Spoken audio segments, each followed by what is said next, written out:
سورہ فاتحہ 100 مرتبہ پڑھ کر جو دعا مانگی جائے وہ قبول ہوتی ہے۔ سورہ بقرہ کی تلاوت سے شیطان گھر سے بھاگ جاتا ہے۔ آیت الکرسی پڑھنے سے محتاجی دور ہوتی ہے۔ سورہ کہف کو ہمیشہ پڑھنے والا دجال کے فتنوں سے محفوظ رہے گا۔ والدین کی قبر پر ہر جمعہ سورہ یاسین کی تلاوت کرنے سے اس کی حروف کی تعداد کے برابر ان کے گناہ بخش دیے جاتے ہیں۔ سورہ الدخان پڑھنے سے مشکل دور ہوتی ہے۔ جو قریب المرگ ہو اس پر سورہ جاسیہ کا دم کرنے سے خاتمہ بالخیر ہوتا ہے۔ سورہ حجرات کا پڑھنا اور دم کر کے پینا گھر میں خیر و برکت کے لیے مفید ہے۔ سورہ قاف پڑھنے سے جو باغ ہوتے ہیں ان کے پھلوں میں کثرت ہوتی ہے۔ سبحان اللہ۔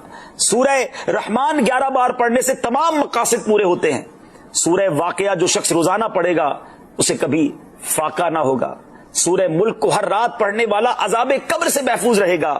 سورہ مزمل کو 11 بار پڑھنے سے ہر مشکل آسان ہو جاتی ہے۔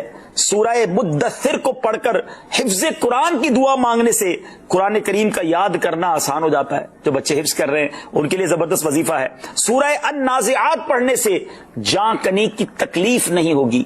سورہ دحا پڑھنے سے بھاگا ہوا آدمی واپس آ جائے گا۔ سورہ علم نشرح کو جس مال پر پڑھ دیا جائے اس میں خوب برکت ہوتی ہے۔ سورہ تین والزیتون جو ہے 3 مرتبہ پڑھنے سے اخلاق و کردار بہتر ہوتے ہیں۔ سورہ علق میں جوڑوں کے درد کا علاج ہے۔ سورہ قدر جو صبح و شام پڑھے اللہ عز و جل اس کی عزت بڑھا دے گا۔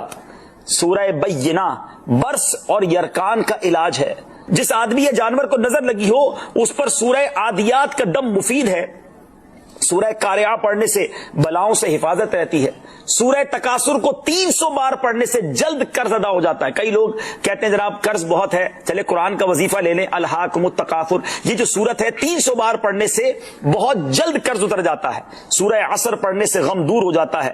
سورہ ہمزہ اور سورہ فیل دشمن کے شر سے حفاظت کے لیے، اور سورہ قریش جان کی حفاظت کے لیے بڑی مجرب ہے، بڑا کمال کا وظیفہ ہے۔ سورہ ماعون بڑی مشکل کے وقت میں پڑھنا بہت مفید ہے۔ سورہ کوثر کی تلاوت سے بے اولاد صاحب اولاد ہو جاتا ہے۔ کئی بے اولاد بھی وظائف مانگ رہے ہوتے ہیں۔ سورہ کافرون 1/4 قرآن کے برابر ہے۔ سورہ زلزال نصف قرآن کے برابر ہے۔ سورہ اخلاص 1/3 قرآن کے برابر ہے۔ اور سورہ فلق اور سورہ ناس سے جن اور شیطان اور حاسدوں کے شر سے حفاظت رہتی ہے۔ پھر کیوں نہ ہم قرآن سے دوستی کر لیں، کیوں نہ قرآن کو اپنا ورد بنا لیں۔